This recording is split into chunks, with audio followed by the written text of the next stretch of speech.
Ako ngayon ang banana carrot cake. Yan. So, ito ang ating banana. Siguro mga 1.5 lang ito. Tapos, isang carrots na shredded. Tapos, yun, carrots. Ayan, shredded carrots. And then, 1 cup of flour. Sugar. Half cup. Ayan, ang oil 3/4. And then, maglalagay ako ng baking powder. Ayan, so ito ngayon ay dinudurog ko ang ating banana.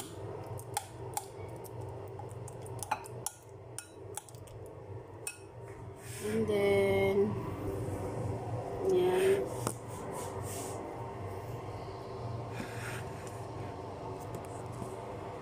maglalagay ako ng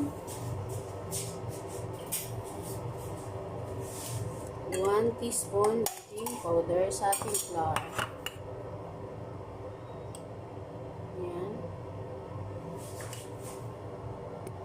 Tapos, haluin ko dito sa ating flour. Ayan siya. Pero mahahalo rin yan kasi nga, ihalo ko siya dito.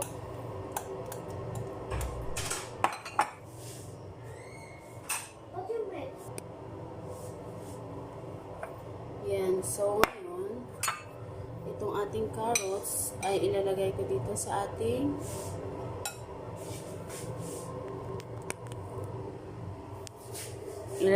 siya sa ating yan, banana na dinurog. Yan, ilalagay ko siya dito. Tapos yung ating flour, meron na yung baking powder. Ayan. So, ngayon itong ating flour ay ilalagay ko dito sa ayan. Ilalagay ko na siya dyan. Tapos paghaluin ko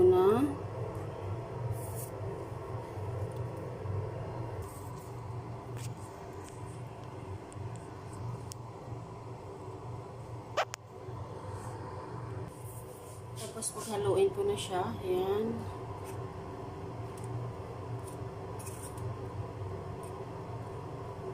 Ayan, paghaluin. So, ngayon, ilalagay ko na rin ang ating sugar. Ayan.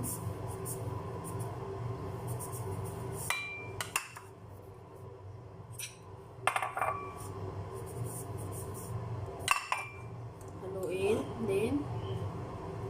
Ayan. Haluin rin natin.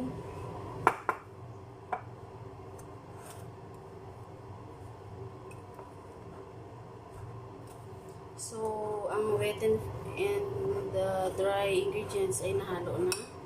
So, ngayon, ang huli, ilalagay natin to ang ating oil. Ayan. Ayan. Tapos, i-mix na din natin. Yan, simpleng ano lang to siya guys, recipe ng cake. Tapos, ano lang siya, mano-mano, pero mabilis lang ko gawin. Mano-mano lang din, hindi ko siya kasi para ang carrots natin na hindi madurog. So, mano-mano lang siya. Yan. So, mag-add ako ng ng water. Mag-add tayo ng water, siguro mga mag-add tayo water, siguro mga 1/4 cup, unti lang. Ayan. Unti lang siguro. Ayan, ito na siya. Para mas madali siya haluin. Tapos, mag-add tayo ng little drop ng milk. Liquid milk, unti lang. So, haluin lang siya natin ng haluin.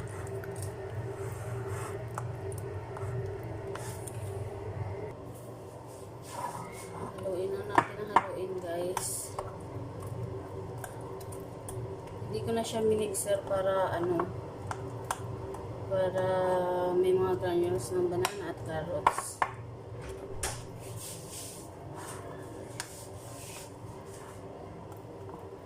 Ayan. Ano na ito siya mano-mano. Pinapagawa ng cake.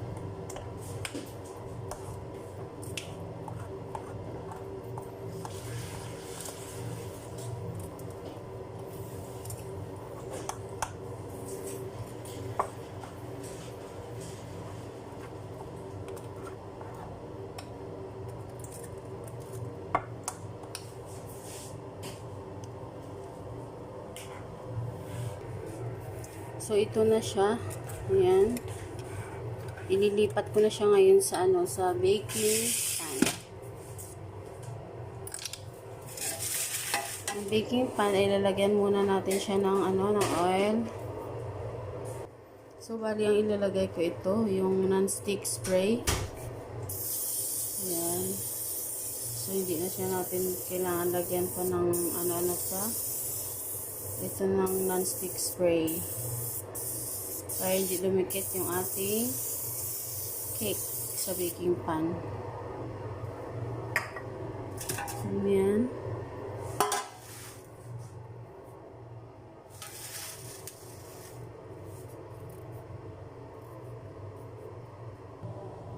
So, ngayon ililipat na natin ito. Ayan, ito lang siya. Ganyan lang. Ayan.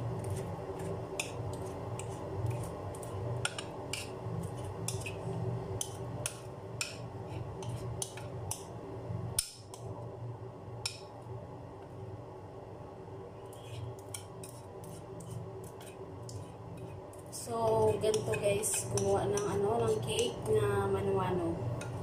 Kung wala tayong mga gamit, ganito lang siya gawin. Simple lang guys, madali lang gawin ang cake. So, ang cake, pwede natin siya lutuin sa oven, pwede rin siya natin steam. Ako nga minsan, ginagawa ko ay nagpapakulo na ako ng tubig, tapos pinapatong ko lang siya sa mayroon pang stand doon sa loob ng kaldero, yun lang nilalagay ko. Pero kung mano-mano, pero ito i-oven ko to.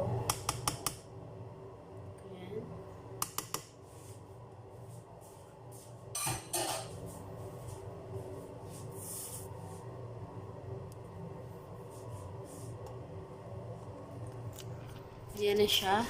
So, kasi minsan, sayang din kasi minsan yung may prutas tayo, may na-overripe na, sayang kung itatapon na natin. So, pwede natin gawing cake. So, meron tayong pang kape, pang gatas dyan, partner sa gatas. Yan. So, ngayon, isasalang ko na to siya sa oven. Meron ditong Hershey's syrup. Try ko maglagay nito sa itaas. So, nilagyan ko sa taas. Yan. So, nilagyan ko sa taas niyan. Yan ang aking cake. So, ilalagay ko na to siya sa oven. Set ako yan. 37 na lang. So, pag 35 na yan, ilalagay ko ng ating cake sa loob ng oven. Yan. Pag nag-35 yan, lagay ko sa oven. So, sinet ko siya ng 35 minutes. 35 na, nag-34.56 na nga, ilalagay ko na siya. Ayan siya. Ayan, may name ko pa yan. May pangalan ko pa yung cake. So, sarado na muna natin.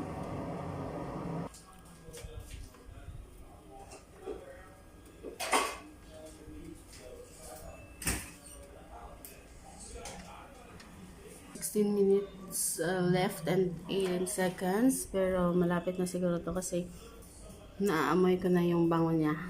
Ayan.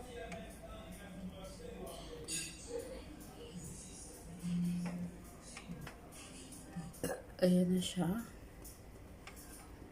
Malapit na to maluto. Sarado muna natin ulit. So, 15 minutes na lang siya, pero i-adjust natin man. Palagay ko mga 10 minutes lang ay luto na yan. Ito na siya ngayon. Baka luto na to. Okay, kasi 7 minutes na lang.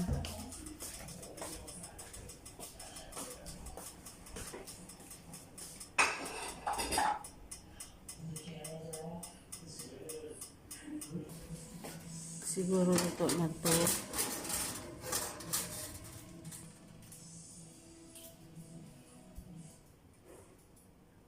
So, alanganin pang 35 minutes. May 5 minutes left pa. Tagdag tayo ng 7 minutes. So, 12 na.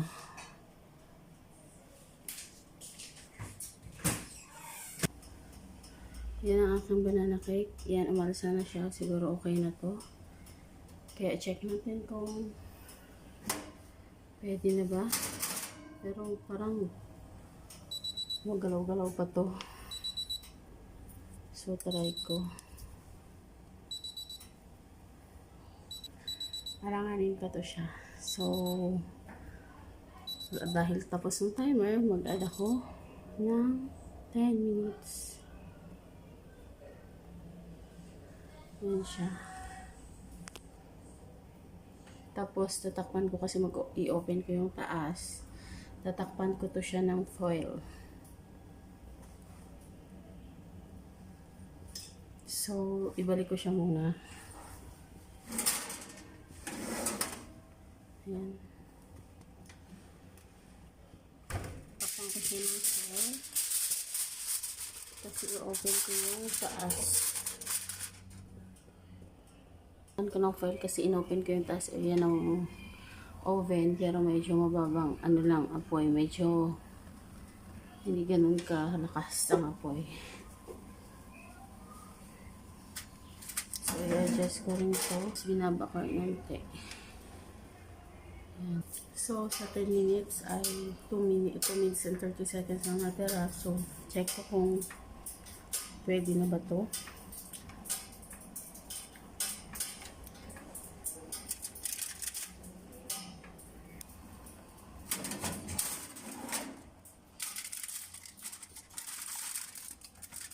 Nadumikit.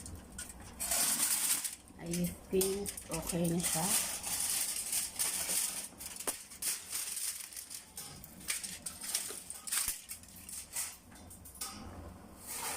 Yan, luto na to.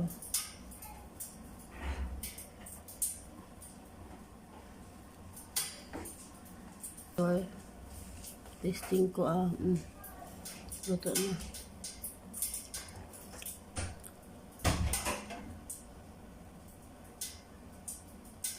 Pero may dumidikit siya unti. So, add pa tayo ng 2 minutes.